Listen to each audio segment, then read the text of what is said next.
Today, I'll show you how to delete a GitHub repository. Deleting a repository permanently removes the project from GitHub, including its files, issues, pull requests, wiki, settings, and history. Before deleting anything, make sure you really do not need the repository anymore. First, open GitHub in your browser, log into your GitHub account. Now go to the repository you want to delete.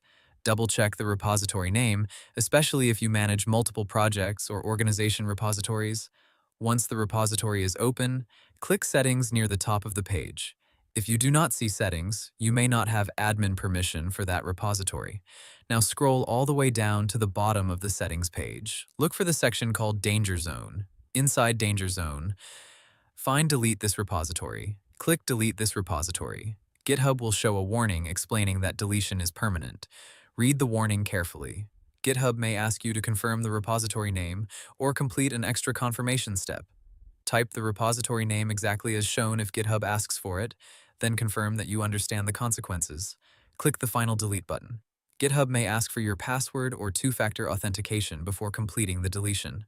After confirmation, the repository will be removed from your GitHub account.